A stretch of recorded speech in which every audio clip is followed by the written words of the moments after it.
Hello, world. This is Throwing Partners coming to you live from Zoom on the first ever episode of our podcast. I am one of your hosts, Chris Collins, joined by Brian Caprino. Chris, how's it going? It's doing fantastic. How are you? Great. It is day 2 in January, I think the worst month out of the year. I don't care for January. Do you like January? I like the weather, Weather's especially nice. especially in California. It's cold. I love the cold. Hopefully, rain will follow suit. And I know there's already snow in the mountains throughout Yeah, California. last week got a lot of snow. I'm not a big snow guy, but maybe we'll go. I will say this. The only reason I like the snow is just to crash and burn on those sleds. That's it. I just like to Oh go yeah. super fast, but then there's always that random, this tree got taken down a long time ago and the snow's like, oh, let's cover it up kind Oh of yeah, it's a thing. route. It's a route you don't see, and you end Yeah, up doing a flip and almost breaking your neck by doing a flip exactly. over it. And that's what I live for when the snow happens. So, on that note, though, welcome, ladies and gentlemen, to the first ever episode of Throwing Partners. Like I said, I'm one of your hosts, Chris Collins, joined by Brian Caprino as your other host. And we're going to go through a couple of sports things. This is a sport podcast. So if you're looking for something to listen to while you're in traffic on latest news and sports, and it's not just Yeah. one specific sport, it's multiple sports. We're not just honed in onto, baseball or Baseball. basketball or anything like that. It's everything. We try to encompass everything. We do have our own expertise on certain sports, though. I know you and I are both pretty knowledgeable of baseball, but I think you're more football. I'm more basketball, so we have our own strengths and weaknesses. So it'll be interesting. Think we're both going to learn things about sports we are just casual fans of or super fans of. So it's going to I be really fun. I agree 100%. So that also, I think, balances it pretty well when we look at certain scenarios in the sporting world. Yes. Also, for you guys tuning in right now, just to let you know, we are going to be putting this up on YouTube. Our episodes are going to be on YouTube, soon to come, probably on Spotify as well as Apple Podcasts. We also have an email. So if you guys have any requests, the email will be linked to our YouTube account. So please feel free to email us about anything you want to talk about or anything like that, or any shout outs, anything you want. Send Yeah. us the Or stuff. we did set up our Instagram. So our Instagram is at Throwing Partners. You can just shoot us a DM. Chris and I have full control over it. Just made a interim logo for right now, just a placeholder. Whipped up in a few minutes last night. But yeah, I think this is just a for fun thing. I mean, it'd be great if it went somewhere, but I think it's Get on just Joe Rogan's podcast and yeah. all that stuff, or But Barstool Sports. Barstool Sports, or we're just shooting the breeze, talking about what we like to talk about. So, and Exactly. That's what it is. hopefully That's other what sports are people. for. It's for the fans, right? It's for the Yep. fans. So, on our rundown for today's topics, we're going to be covering some stuff in the MLB, more of the trades that have been going on, and a couple of picks. Also, a free agent we'll be talking about as well. Then we're going to move on to the NFL tomorrow. This is the last weekend of football, so we're going to make some picks here. We have some Picks and playoff pushes. yep, So picks and playoff pushes, and then we're also going to do picks for MVP candidates. Who's got a good case, and we're also going to talk about Urban Meyer, and also we're going to talk about Dwayne Haskins. And then from there, we'll kind of recap college football bowl season that's still somewhat going on. The first round of the college playoffs took place last night. And then we'll go into NBA after that. yep. So with that being started, Brian, go ahead and take us away with the MLB. All right. So MLB, it's been a really quiet off season. I had a few free agent signings, very minor, no surprises. A lot of the rumors speculating to where guys are going to land happened. So the big one so far has been James Mccann to the Mets. They were rumored on Real Muto, but looks like they're going with a solid backup catcher that I think with starting every day is going to have better numbers, but great backup catcher, great starter. I think was unfair to him in Chicago when he lost his job to Grandal. So I think he's going to have a better season with New York. That's a very interesting team to watch because new owner, The fans are excited. If there's fans in the stands, like Citi Field's going to be rocking. So, and they have a great rotation. Thor's coming back, so it's going to be good. The big news happened last week with the San Diego Padres, a team near and dear to Chris and I's heart. I wouldn't say near and dear. Yeah. I mean, you grew up there, and I went to a lot of Padres games growing up. Oh, I love the stadium. Don't get me wrong. I love the stadium. I don't mind the team. I don't mind it. I love watching the players that they have now play. But I wouldn't say that's like a near and dear. Okay, so Chris's hometown team. My hometown team is not near and dear to my heart. No. Maybe when Tony Gwynn era was, but not now. No. Since then, just kind of a fan of it, but not like a I love fan. using their stadium to go watch a baseball game. That's what I like to do. But they made it great. They surprised a lot of people last week. Yes, they very much did. I mean, it wasn't just, the one trade that they made. No, they didn't stop there to bolster their starting rotation. So with that, let's talk about the first move they did was with Blake Snell. Yes. Blake Snell coming from Tampa. Yeah. Coming from Tampa Bay just off of a World Series playoff run. And really a great playoff run in general, not just the World Series. Like the DS and the CS pitched extremely well. Yes, very much so.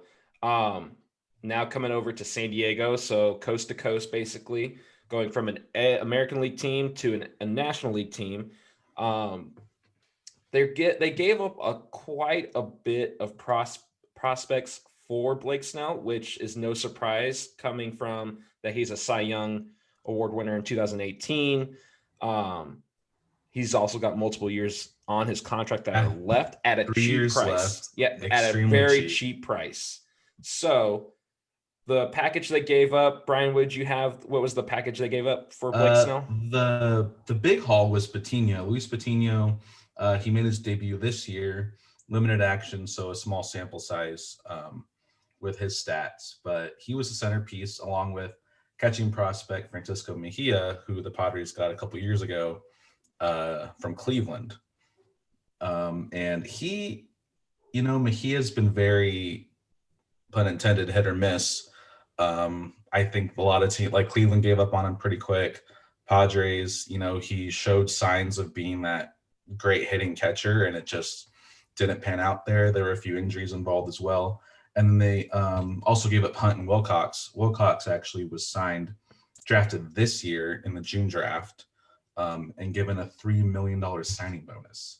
So kind of weird to give a guy money and then ship him out. I don't see him play yet. Yeah, and hasn't really had a proper season because with the pandemic, like college was shut down, and then the minors were shut down. So I don't think he even saw like rookie ball or anything. So true. So the scouts must have seen something in the way he pitches or anything like that to say like this kid deserves $3 million right off the bat. But nonetheless, a pretty big haul to bring in one player. But that player, of course, Blake Snell, is nothing short of legit, like a true ace, you can say. A true ace when healthy. And this year, I think towards the end of the season into the playoffs, he was healthy.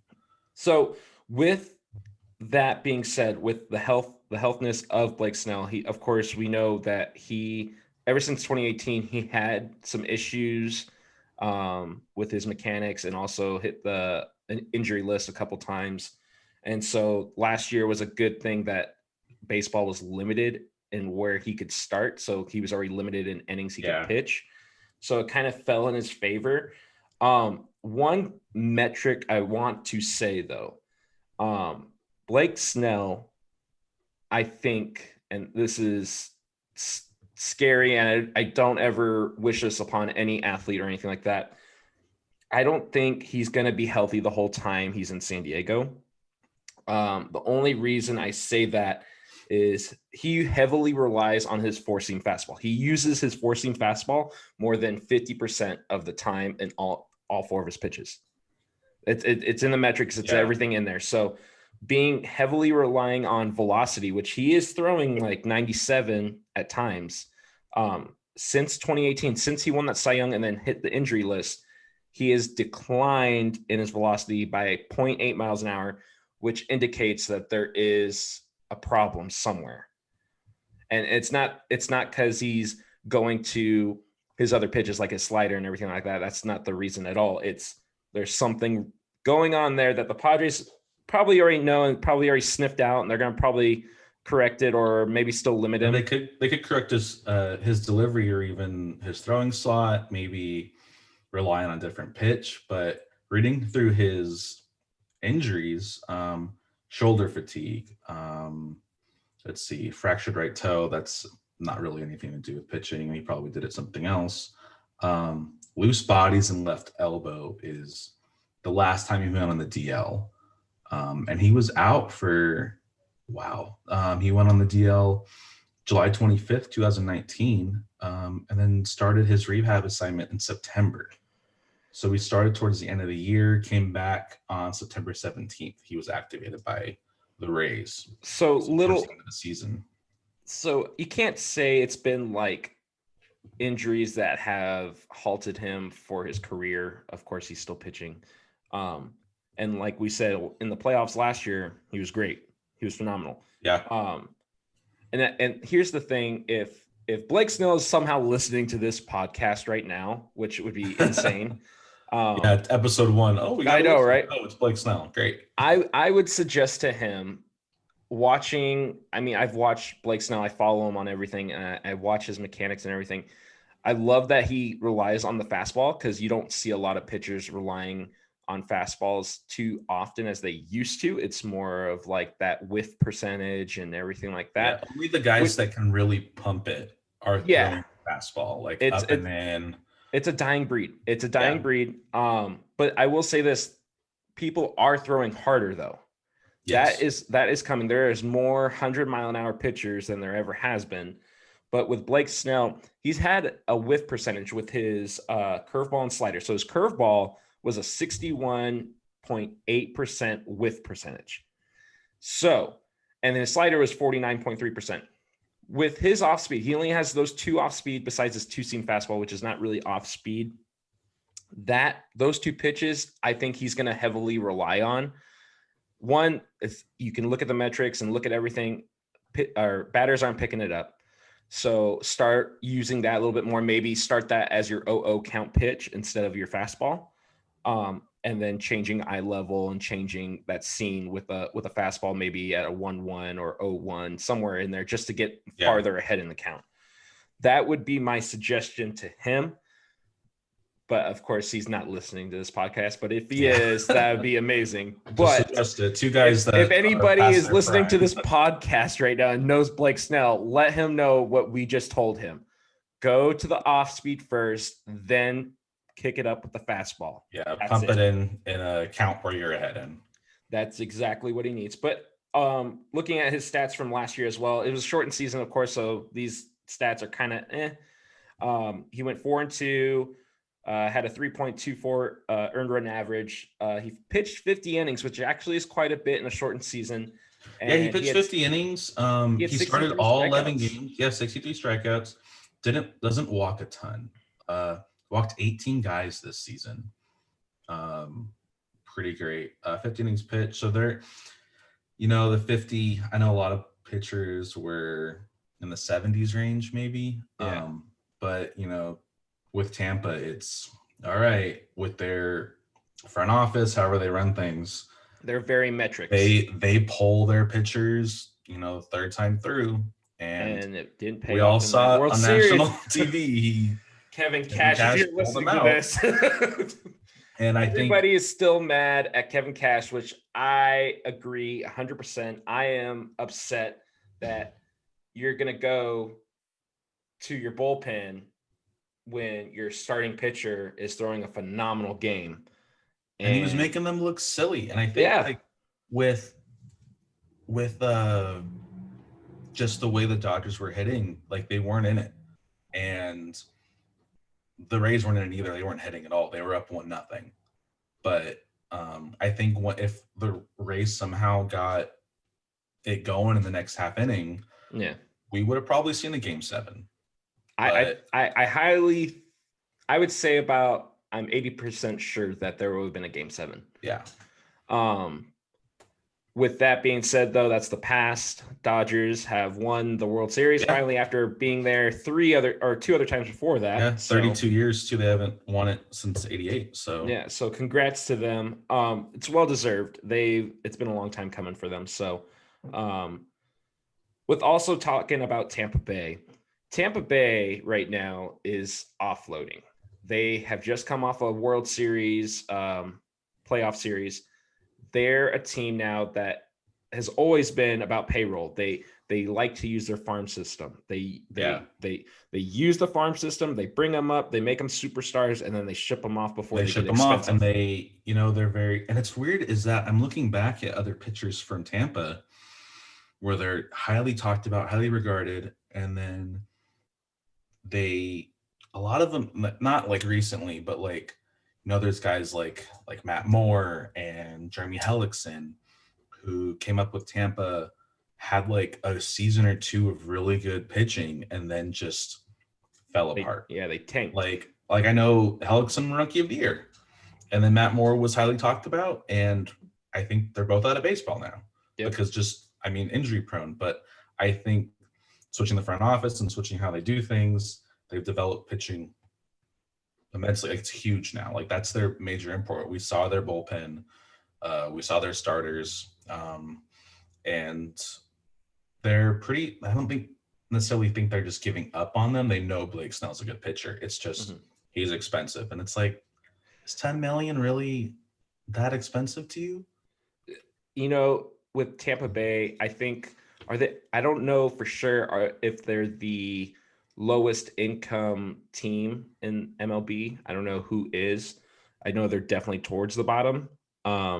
When they don't ever really sell out their no one really goes. Which is sad because they're a great team. They're a really great team, and they're a fun team to watch. But here's a question for you regarding this trade. Tampa Bay just re-signed Mike Zunino, correct? Yes. So do you think that since they only signed him to a 1-year deal, is he gone next year since they now have Blake Hunt and Francisco Mejia, who are both catchers, part of that package deal?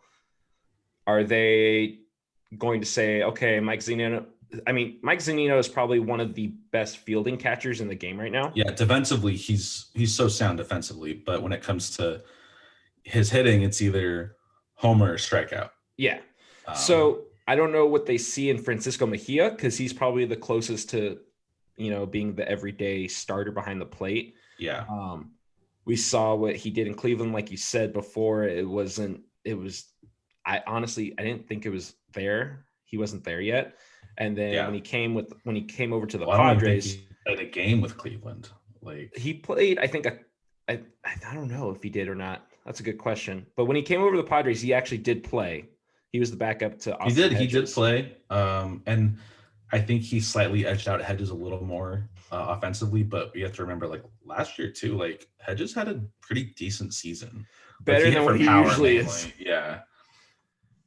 But he is young though. He's 25, like, still a young guy. Yeah. Last year he hit 0.77. Yes. So, but he was injured. You know what? You're right. He did play. He played a total of, it looks like, 12 games with Cleveland in his career. So really small sample size with Mejia. And Cleveland had more. I think 2019 was his biggest year. Saw 79 games, so pretty much the same amount of game a backup catcher would get. So or a starting catcher too. So we should say that the understanding is Tampa Bay is going to use one of those catchers next year. Yes. I think Zunino's on his way out, depending on how he is offensively, but he's also, how old is Zunino? He's only like 30. He's only 29. He's 29. He looks way older. Okay. Well, he's been in the majors for a while because Seattle brought him up way too early. You know him well from Seattle, so he was. I think he was better in Seattle than Tampa. The trade worked out better for Tampa because we got Malik Smith out of it, and now Malik Smith is a Brave. So 6 years in Seattle. Wow. Yeah.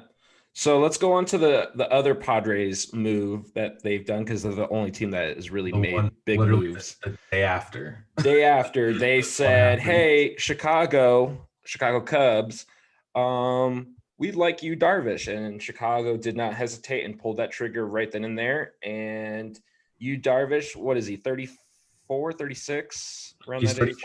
34. 34. He's 34. Okay, and you, Darvish, I think majority of people know you, Darvish, as a Texas Ranger more than anything. Except for last year, he was phenomenal, second in the NL Cy second in Young. Cy Young. I think he won comeback player of the year as well. Well deserved because he was on a tear that whole shortened season. Even though it was shortened, he was just phenomenal. Yep. Actually, so maybe not comeback player.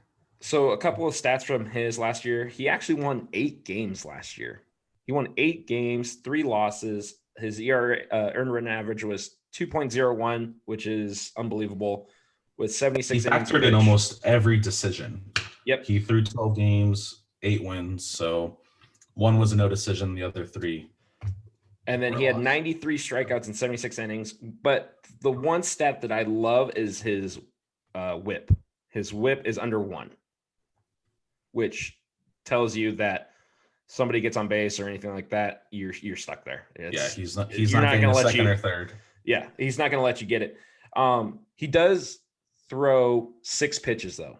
That's the insane part. A lot of pitchers don't have 6 pitches. Yeah, his arsenal's huge, and it fools a lot. We saw this year and in his past years with Texas too. Like, I think we can't really count like his first full year in Chicago or his half season in LA. Like, yeah, a lot of guys are guessing. Like, it's 2013, 2.83 ERA. Like, you can't sleep on this guy. Like, and I think his age has nothing to do with it. No, he's consistent. He's consistent. He's very consistent. Ever since he came from Japan, he's been consistent.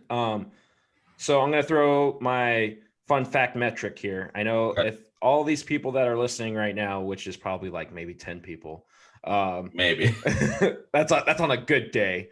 But if you guys are tired of hearing us talk about baseball, don't worry, it's coming to an end soon. Yeah, go into the NFL. We're gonna switch. Then we're gonna switch. But here's the thing: we got to talk about it. And you, Darvish, is the topic right now. I'm going to ask you a question. You try to give me an answer, okay?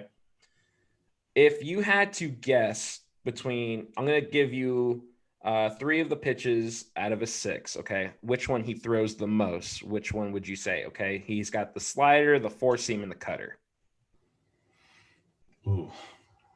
I think this past year he used his 4-seam a lot, but I think his slider.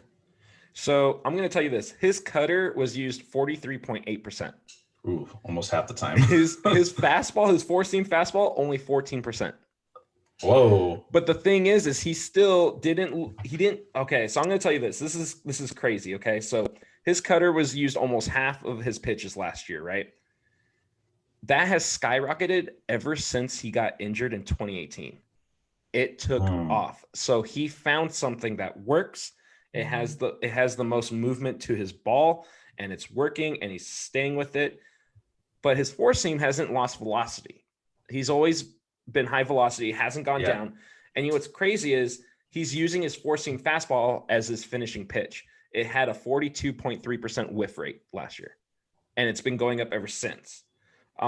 Slider, of course, he's used that 15%, so he dabbles between the 4-seam and the slider.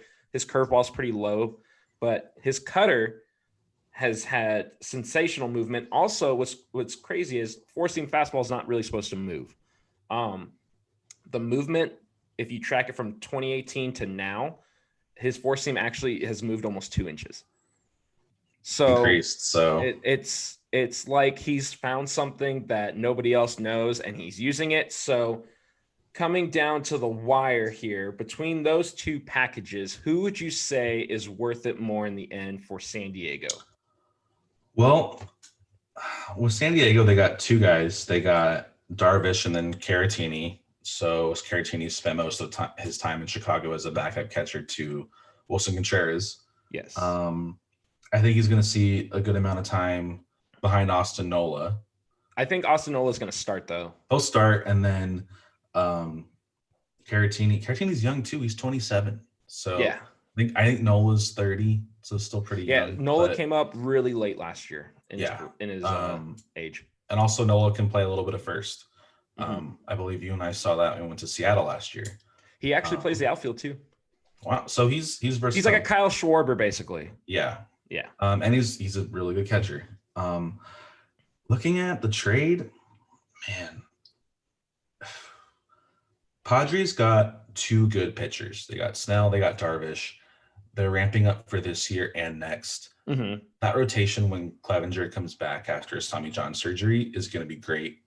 I think getting the depth like Darvish is going to help with, we don't know the health of Lamet. Like, and Paddock's sometimes hit and miss. Paddock's hit or miss with his back or his arm. Yeah. Like, so who takes the fifth spot there? Because I'm going to say the name that I always tell you about. I think they bring up.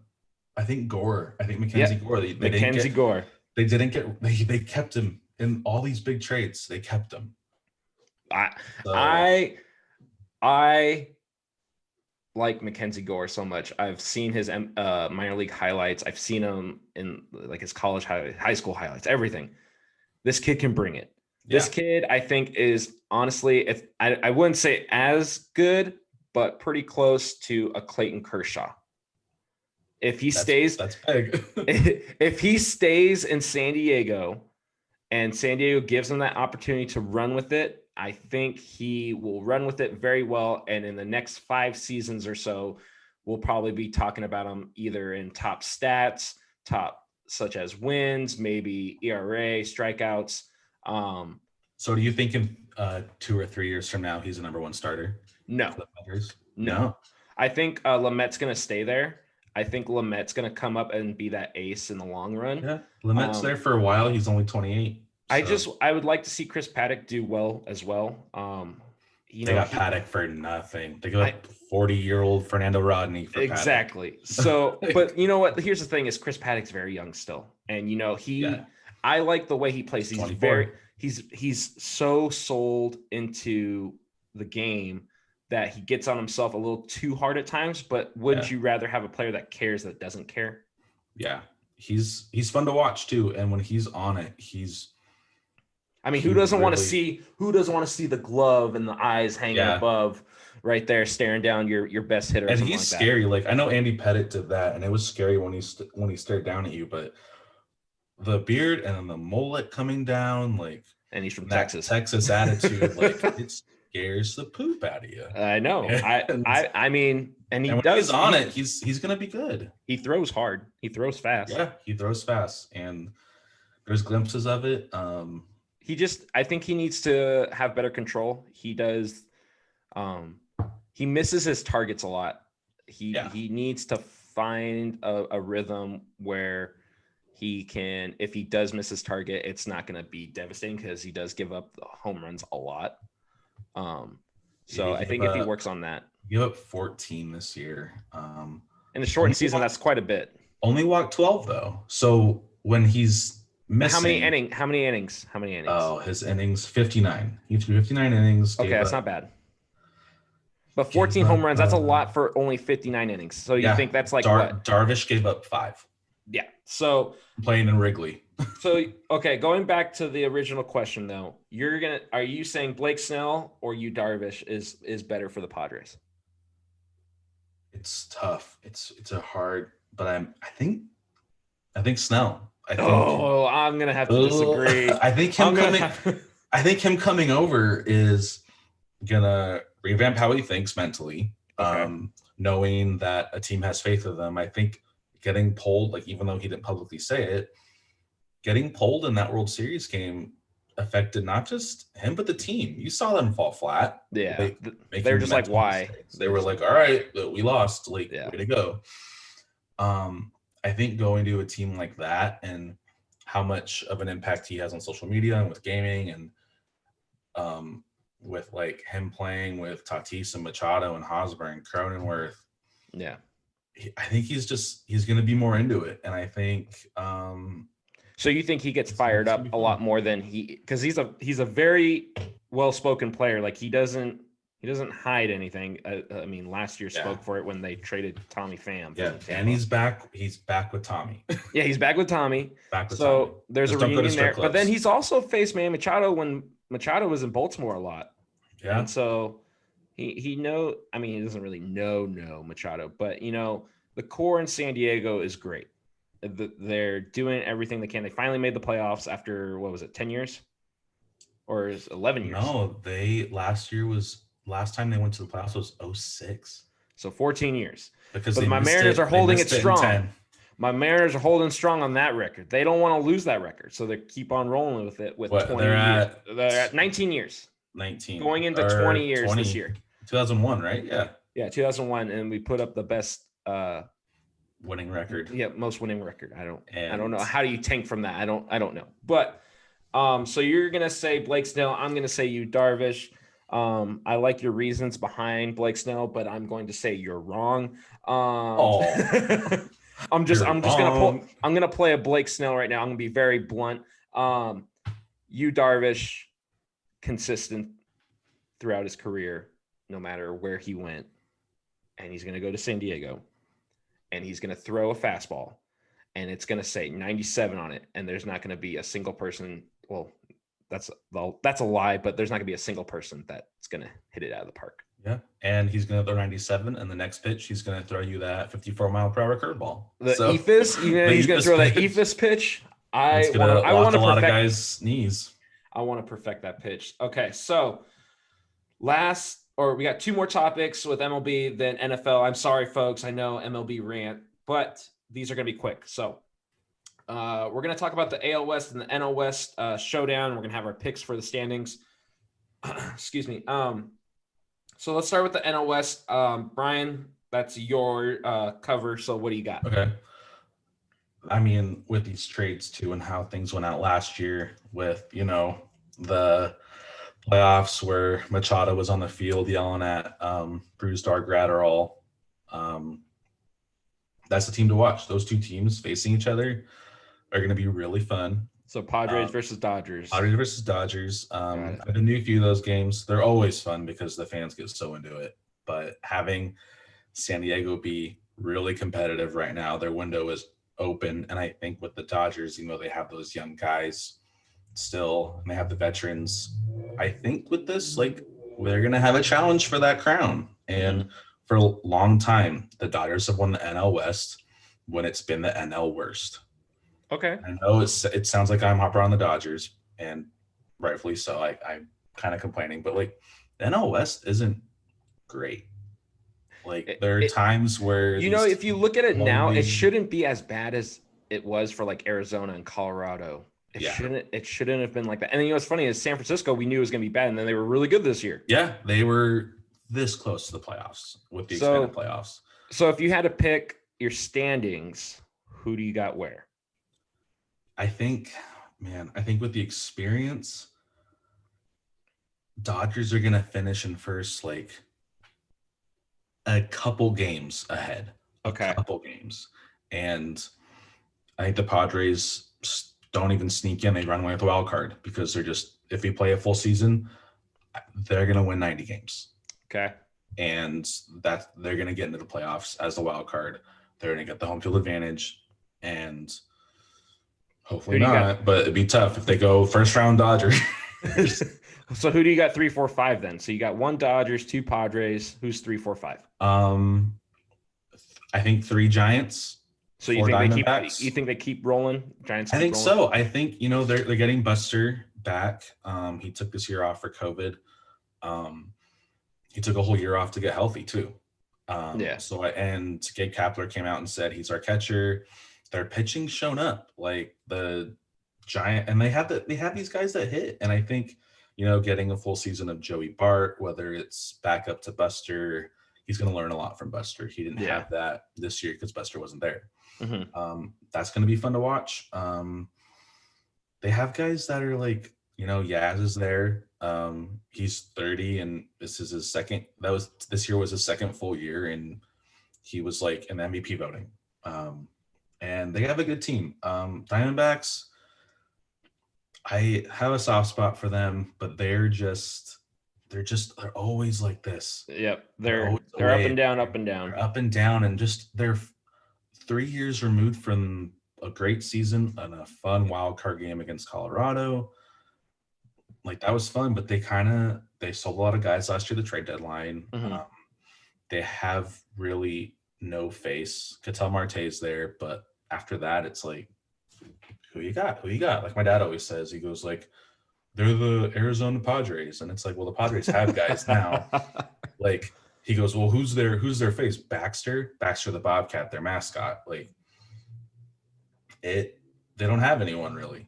Like Gotcha. Goldschmidt left, and it's like, oh, we got Bumgarner, and it's like, you got Bumgarner, cool. You got You don't have 5 playoff. years. You don't have playoff Yeah. Bumgarner. No, you don't have playoff Bumgarner, and they don't really have that ace. I know there are guys that throw it there, but they're not like the Rockies, who are going to finish in last and Yeah. who have some pitchers, and they have good hitters. They just don't put it together. Like their bullpen's bad. They're other than Marquez and Gray and Kyle Freeland still hit or miss. Like, what are you doing? And they're shopping Story and Arenado. Yeah. Like They're definitely in panic mode, I think, in Colorado. I disagree with the. Actually, I have standings.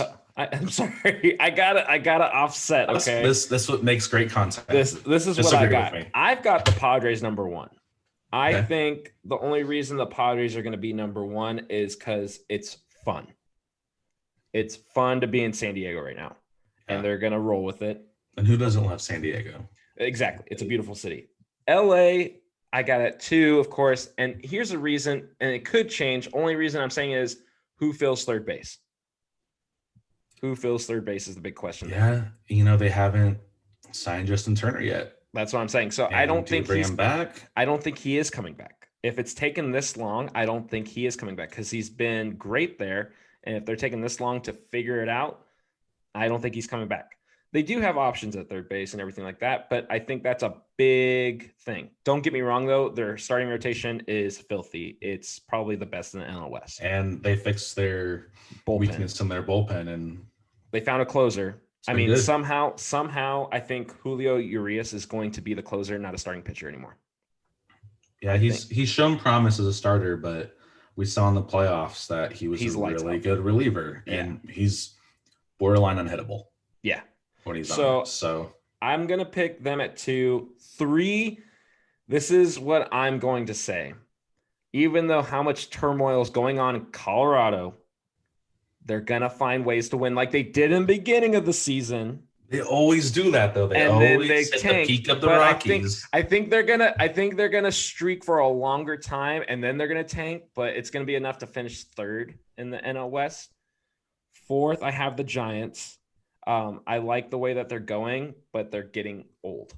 That's the thing; they're getting old, and of course, I think the Giants are getting old. I think they're middle. They don't have a farm system. They don't have a farm system. And the thing is, I always say this about the Giants, and they're a very loyal franchise to the players. For the players, they usually bring guys back, like fan favorites back, or they keep them for a long time past even when they're terrible. And it's like, man, you guys are losing 92 games. Like, you can't be running these guys out anymore. Like, I get it. Pablo Sandoval did well for you in his time there, but he's not good. He's not good. They cut him this year. They were like, cut the fat. Like, my bad, Panda, but he just went straight for the jugular there. Cut the fat. You got to trim it off a little bit. And then of course I've got Arizona at 5. I think they're in sellout mode. I think Ketel Marte is going to be the next person to go. They can get a lot for him. They can get a lot for him. They do have players that are good there. So don't get me wrong. They still have good players. It's just not enough in a very competitive NL West. I wouldn't say it's really bad in the NL West. I think it's actually getting better than what it was when the Dodgers were winning every single year. Yes. There's competition now, and it's going to make West Coast baseball really fun. Along with West Coast, American League West. Both of our teams are in this. Both of our teams are in this. Seattle, my favorites for a lifetime, and of course you have the Los Angeles Angels of Anaheim, who are your go-to. Yep. Anaheim Angels as for short, or the original, or California Angels technically. So yeah. I'm just gonna cover it really quick, and then I'll let you get into it. So number one, I have Houston. I'm sorry, I no matter how much nobody outside of Houston likes them. It's true. It's like a Yankees, basically. It's tough. Like, I can pull this down for you right here. Look at this. What got is my that? mini trash can. Oh, that's a Houston nice trash. Asterisks. Oh, yeah. That's nice. Look at this. Oh, that's a curveball. Last year. Oh, it's curveball. Okay. I like that. So I'm sorry to say it, but they are going to win the West. I think solely on.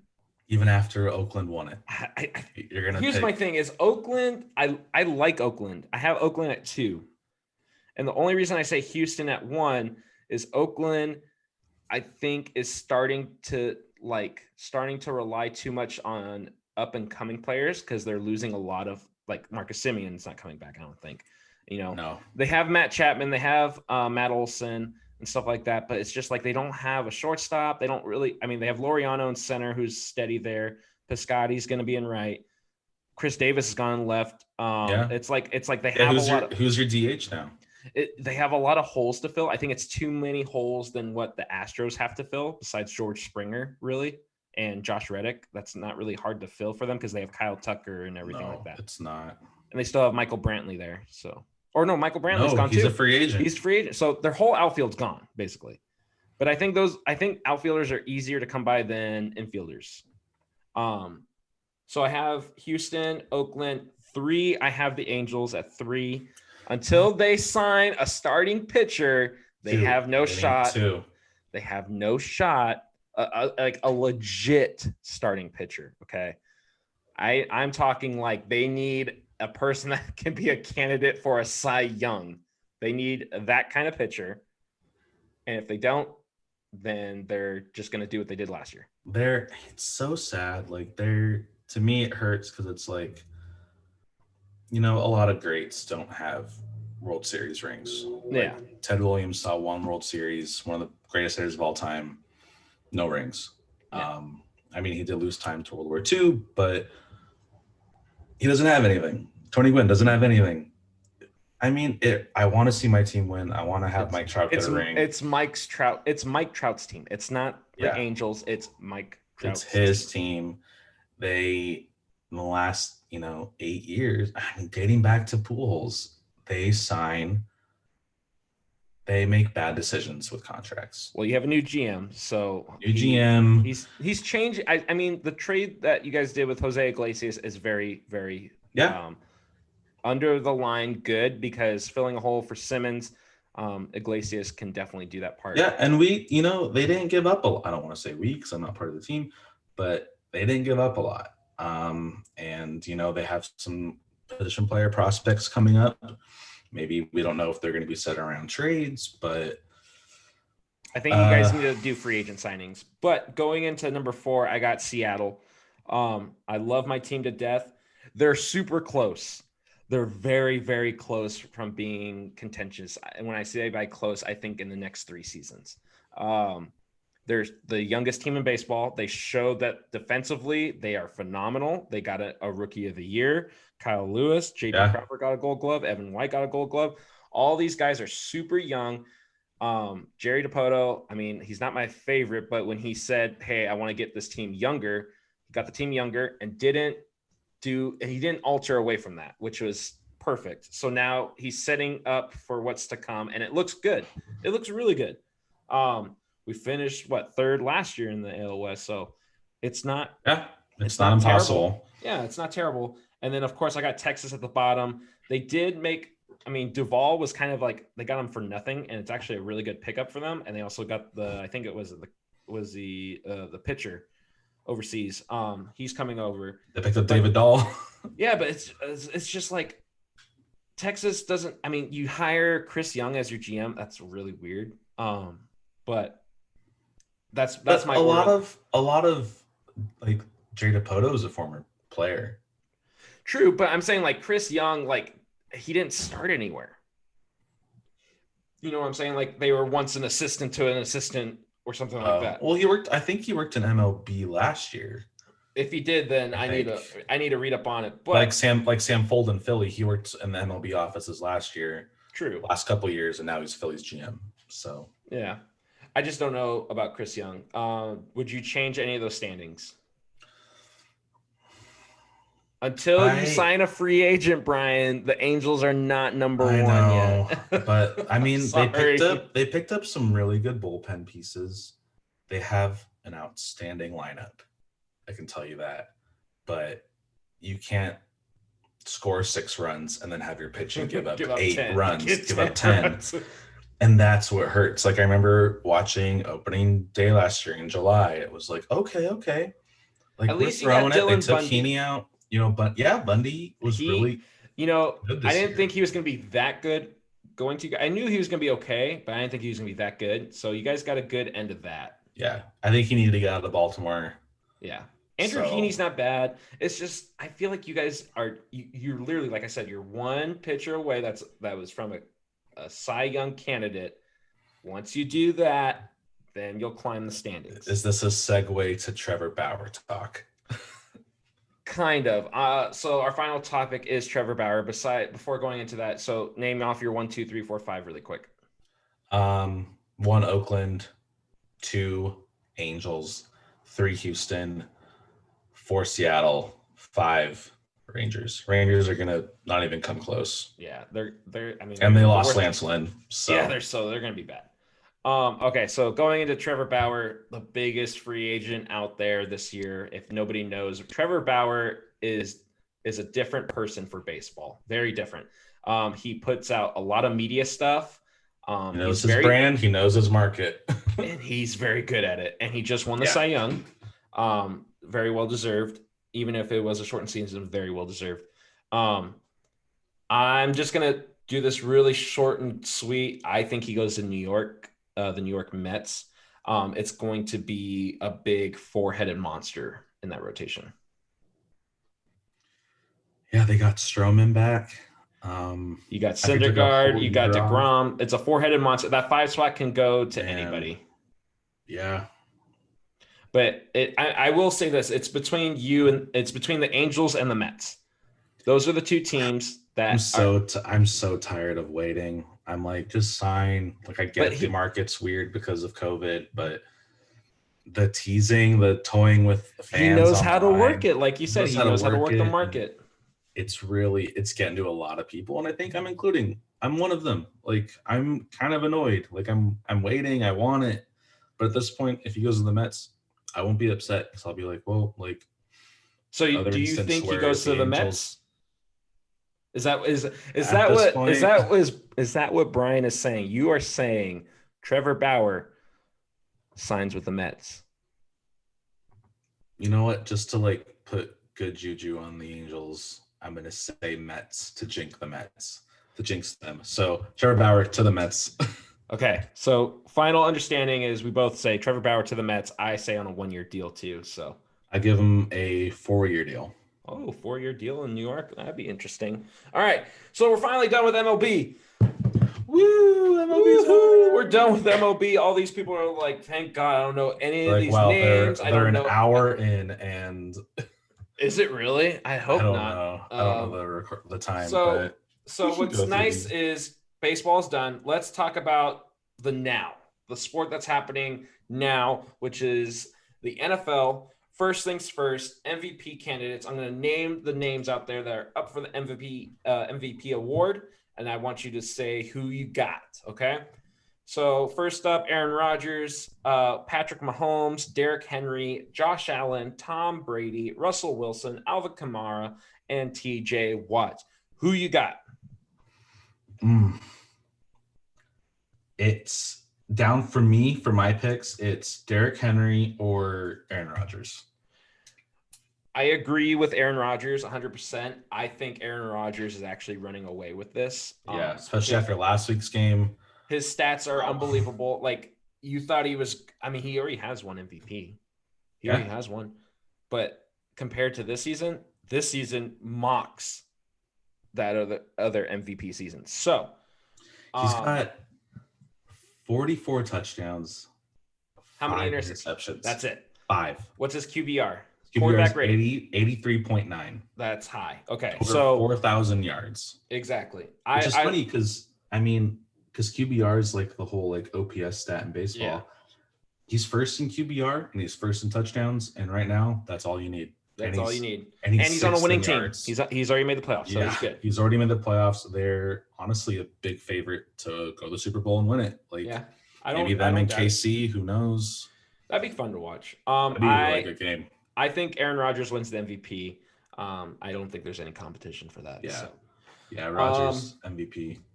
All right, so a lot of big games this weekend. All right, a lot of games coming down to the wire. If you win this game, you're in the playoffs. If you lose this game, you're out. And then sometimes you got to wait for another team to play and see if they lose or win and see what happens. So let's just get down to business in the matchups and get your pick. All right, so I'm going to say the two teams playing each other. You give me a pick, and I'll give you mine, okay? Okay. So Atlanta at Tampa Bay. Tampa. I got Atlanta. Atlanta's coming. Oh, Atlanta came off a good game, even though they lost. They came off a good game. Dallas at New York Giants. Dallas. I got Dallas as well. Jets versus Pats. Sorry, I'm writing things down. Jets versus Pats. Yeah. Jets are riding high right now. I know they got two win winning streak. Patriots just missed the playoffs for the first time in I don't know how long. Jets. I got Pats. I think Bill Belichick's like, I cannot lose to the Jets. So, and they almost did earlier. So earlier in the season, Minnesota at Detroit. I'm gonna go Minnesota. I got Minnesota as well. Pittsburgh at Cleveland. That's a big game. That'll be a fun game.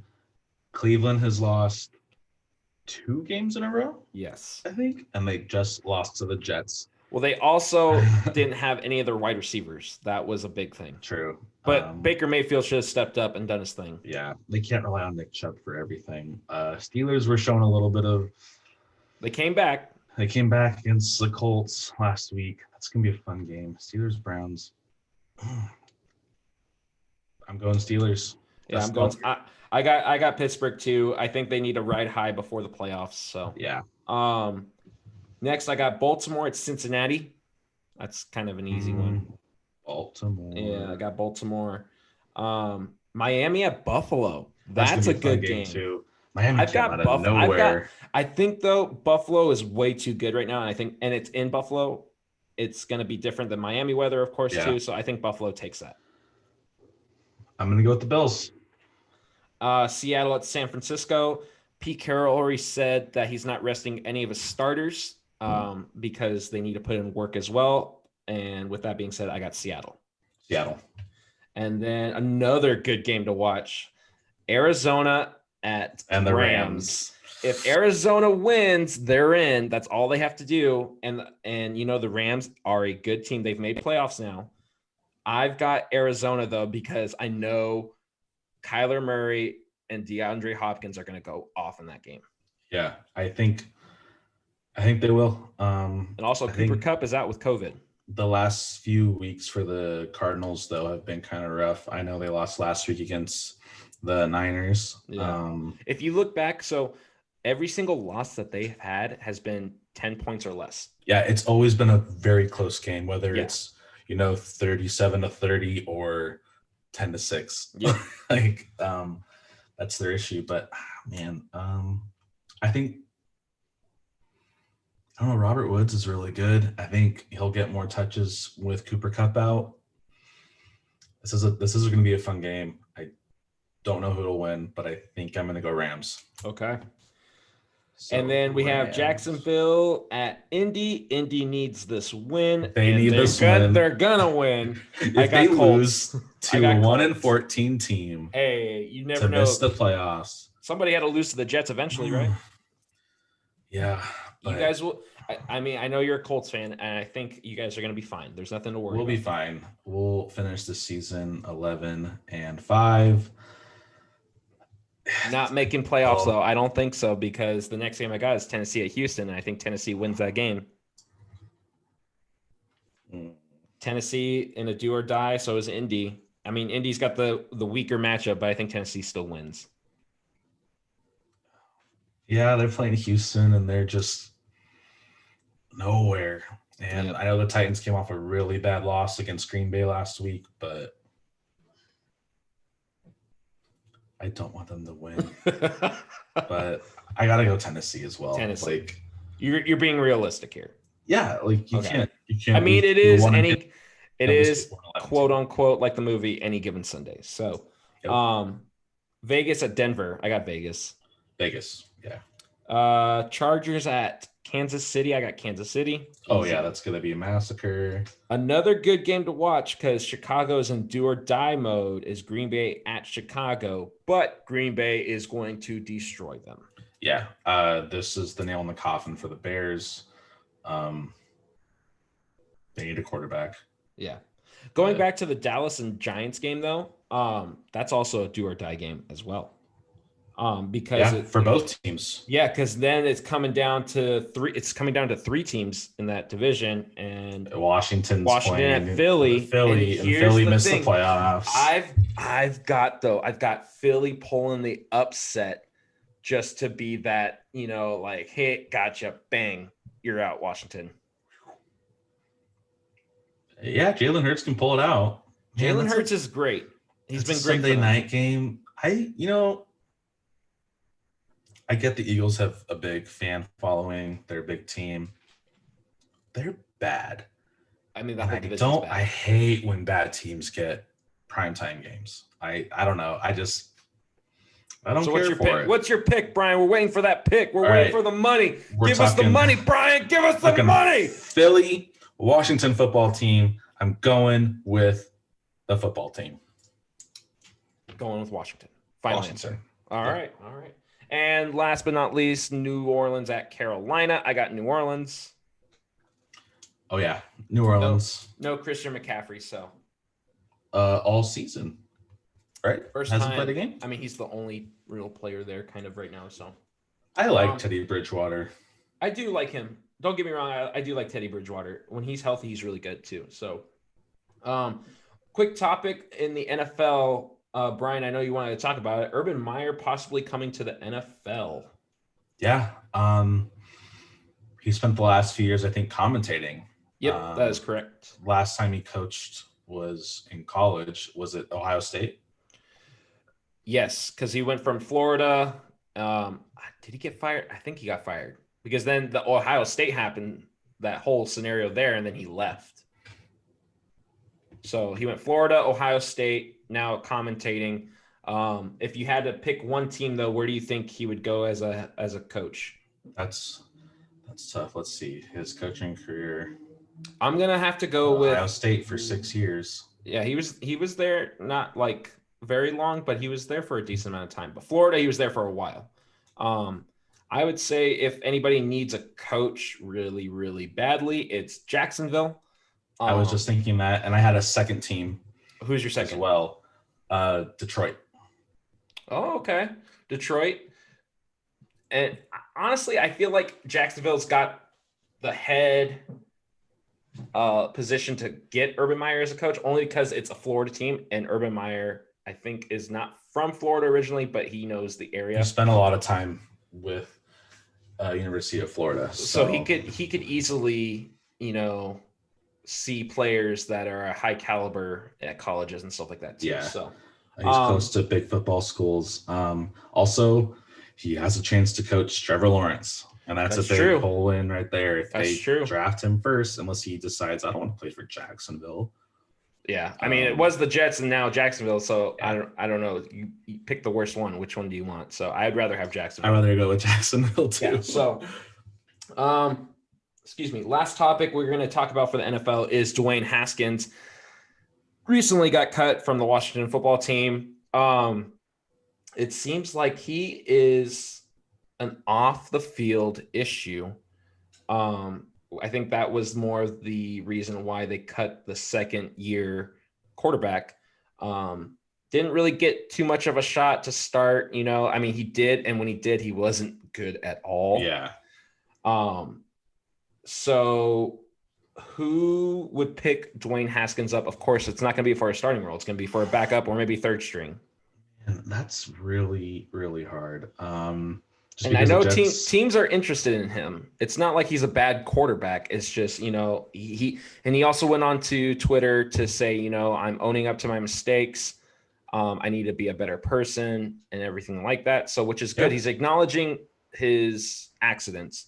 Now he needs to put it forward, put it on the field, put it in his off-field issues as well, put everything in the past and move forward. So yeah, I think honestly though, I think he goes to the Bears.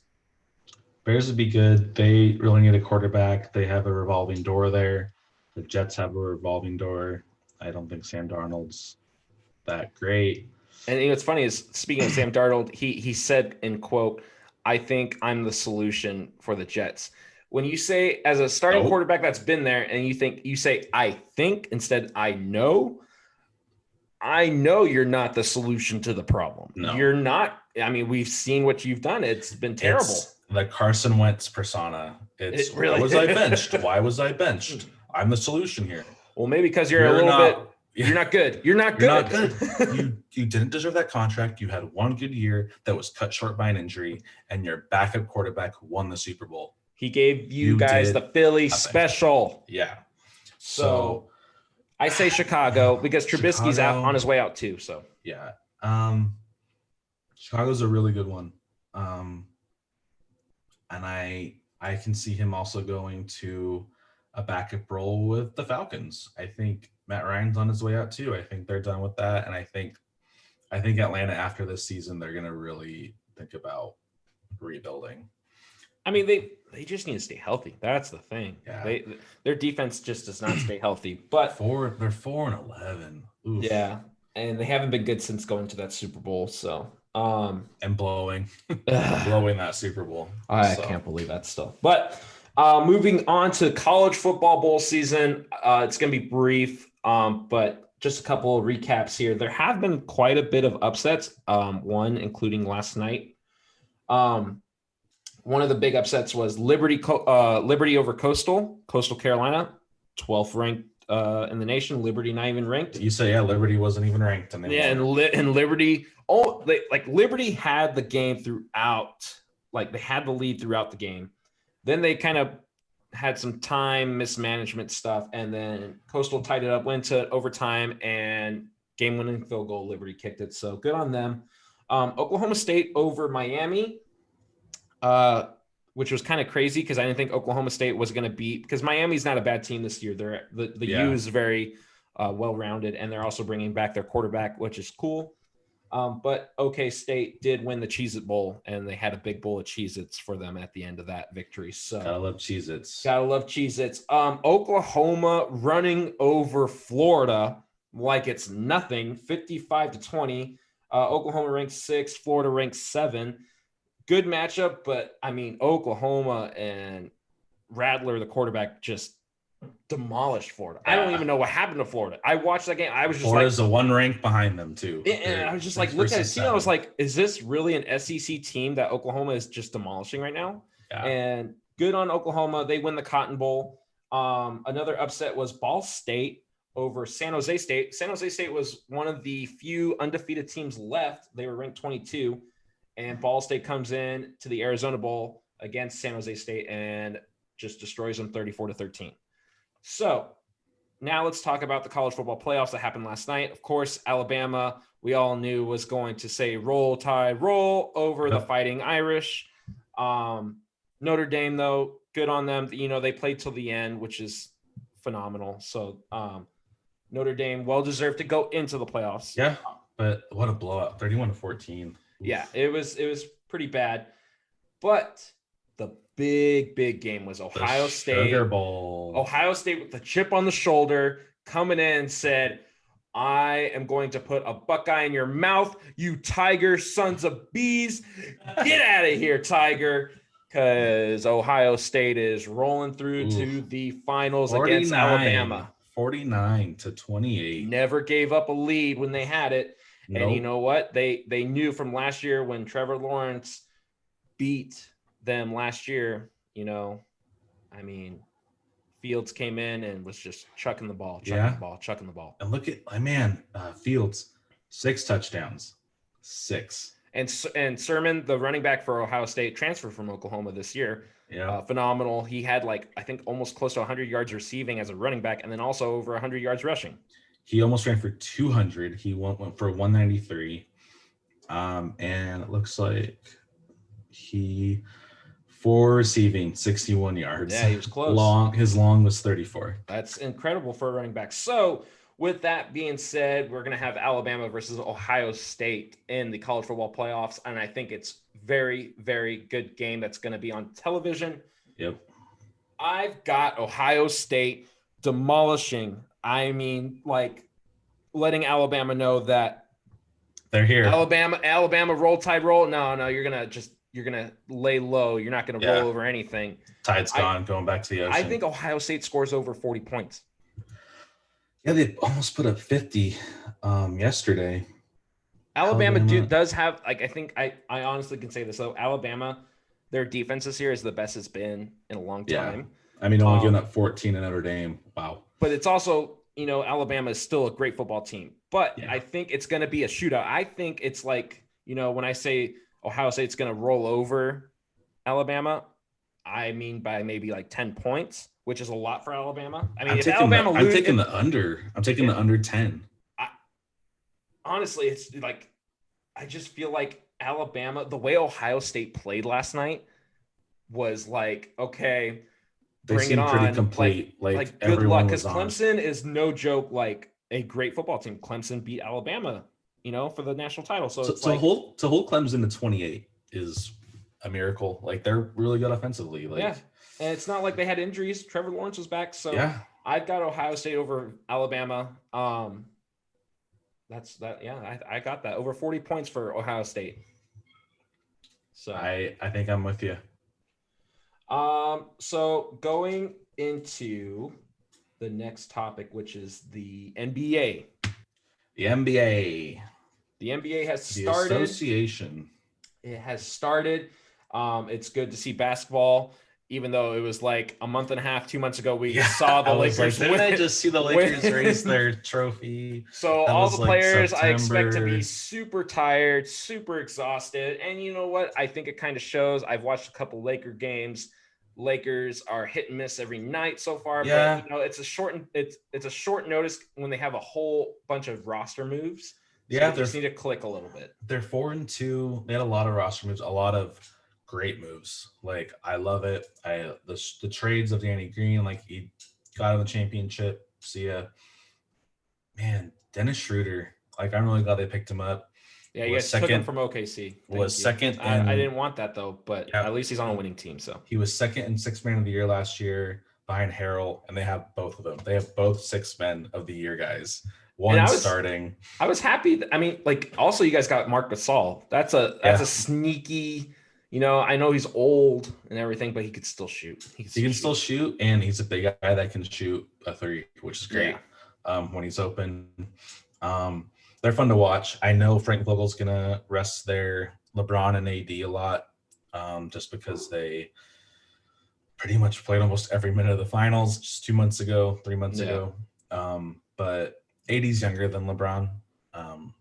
So I think he'll play more than him, but it's so far watching the games, not just LA, but just all the games in general. It's been fun to watch because there have been upsets. It's kind of weird to see Cleveland winning a couple of games, New York finally winning a game and stuff like that. It's it's super, and there's blowouts too. There's 50-point blowout games. Dallas against the Clippers, wow. Some of this stuff, it hasn't even been heard of in the last 20 seasons, and it's insane. So it's been a fun season and it's barely been 5-6 games. Yeah, and I think it's a lot of teams are 6 games in. There are teams where I'm oof, something's wrong here. Washington, you get Russ, and you're not doing much. You have Beal, you have Russ, but there's nothing else. There's not putting it together. There's nothing else and there. 0-5 is showing Russ, I love Russ. I'm a big OKC fan because, Yeah. once you go from Seattle to OKC, you got to move with the team. I was a Supersonics all day long, and then they moved to OKC, so I'm going to be an OKC fan. Then they got rid of your guy, Steven Adams. I love Steven Adams, great guy. I mean, if you guys watch him, just watch some clips on how funny this guy is. Yeah, like, he's a good dude. He's just he's so like he literally was trying to toss a basketball into the basketball rack, and it took him like 30 tries, and then like once he finally does, he goes first try, and it's just like it's like I think there's a little bit of Steven Adams in all of us. There definitely is, and then it's very relatable. Russ, I love Russ. KD, I mean, that ship has sailed a long time ago because it happened a long time ago. And when it did happen, it was in bad blood, which I don't blame any OKC fan because he kind of just, dissed everybody on that. But Russ did it right. He said he wanted out, but you know what? He made like a comment to all the fans how much he loved OKC, and how much the fans mean to him there. And I think he didn't go out with bad blood because he actually he played his heart out every single second of every single game. He did. And even when he was the only guy there, he did, and he did not care. He did not back. He wasn't upset. He doesn't matter how big the other guy he is going up against. He is going to trash talk you, and he's going to put you up like it's nothing. Like he's going to put up numbers. So, and he won an MVP, of course, in OKC, which is great. So, but going to the East with Brooklyn, speaking of KD. Yeah, Brooklyn, and they got Kyrie. They both did not play last year. Kyrie with injuries, Durant with that famous Achilles injury in the finals against Toronto. They're coming back strong. They are 3-3. They just dropped one yesterday, 114-96 to Atlanta. Atlanta's really good, so I don't blame them. They're 3-3. They did get one big injury, but other than that, like they're pretty solid. And I gave a lot of criticism of them going after an injured guy but getting a first-time coach in Steve Nash was a big step. And it was more of like, really, like Steve Nash, like he hasn't played in a while. It's different basketball than when he played. But a basketball mind's going to have a great basketball mind no matter who he has on his team. Because those teams have gotten old guys in the past and never worked out. But so far, 6 games, 3-3. We'll see how they are come February. It's a long season. It's a long season. It's going to be a long season. So. Long season, even though it started Christmas, like they still have a lot of time. They'll be fun to watch. I know New York's the city they're waiting for the Nets to pick up, and they did it because they can't. The Knicks can't do it. The Knicks can't do it, and so because Knicks can't get a lottery pick for whatever reason. The Knicks just make bad decisions. They really do. They make bad, but they're what 2-3. The Knicks are 2-3. It could be worse. It could be worse. They could be. What was that year that they went Denver, like 0-15 or something like that? Yeah, they started off real bad. The Knicks don't have big guys, and look at Washington, who has Beal and Westbrook, and they're 1-5. So true, it could be worse. But Phoenix is the team to watch in the West. I was about to talk about Phoenix. They got Booker, Chris Paul. They good. They are rolling from what they did in the bubble last year, being undefeated. So they're taking that momentum and shifting it to this season. And with Chris Paul there, Devin Booker has a person that he can look up to, Chris Paul has been around the block forever. There's a reason why he's the Players Association, I guess you could say manager or president. Leader. But he knows he does. He does with age. It seems to me like he's always healthy. He just seems like a great guy to play with. He's a playmaker, but he also scores. Like awesome. I will say this. Sorry, I didn't mean to interrupt. No, it's okay. With Chris Paul, being an OKC fan, when we got Chris Paul last year, and we got all those draft picks and everything, and we were selling more than buying, I thought, okay, OKC's in rebuild mode. That was not the case at all, and almost took LA. Almost. Yeah. A couple games got a little scary there, but Chris Paul did a phenomenal job in the shorts, like the one season he was there. He did great. He did what he was supposed to, got to the playoffs, and then we got more out of it because then the way he played got us more draft picks from Phoenix and everything. So now, yes, OKC is not going to make playoffs. I can. You get it. 90%. You accepted it. I have accepted it because OKC did it so well. That front office did it so well. They have, I don't know how many first round draft picks in the next like 3 seasons, but they have a lot, and I think in the next 5 years are going to be really good. I think they're at championship level in 5 years. Yeah, and if not, like they can trade always, again. like the Lakers, develop those guys you draft and trade them for bigger guys. Yes. That's what every team does, back to baseball. The Padres did that. The Rays do that. The Lakers did that after years of sucking, like post Kobe, even during his time there, his last few seasons. They pick up Ingram, they pick up Ball, pick up Josh Hart. You send them somewhere else after you develop them, and you get a big return, and you raise a banner. That's how it goes. That's how you do it in the front office. And then with front office, and you want to develop your players. Speaking of developing players, draft pick that just recently happened with Charlotte, LaMelo Ball, has caught me off guard of how well he plays in the NBA. Yeah. I want to talk about mainly his, I want to talk about how he is, because what I thought he was going to be in Charlotte was get ball, shoot kind of guy, get ball, shoot. That's it. This dude has proven me wrong, like a whole 180 turn, and is very selfless, gets great looks. If there's an open man and he's open too, I think he's going to go to that open man more than he will go to himself, and it's showing, and he's playing great. He is, and he's not starting, he's coming off the bench. Hornets have a good lineup. Let's see their record. They're 2-3, not bad, small sample size. They beat Dallas on Wednesday by 19 points, and Dallas is good, but their record's not showing it. But LaMelo off the bench led the team in points, 22. Played 29 minutes. This is what gets me. He's so young. 7 for 10 from the field. He missed 3 shots. Good for him. 70%.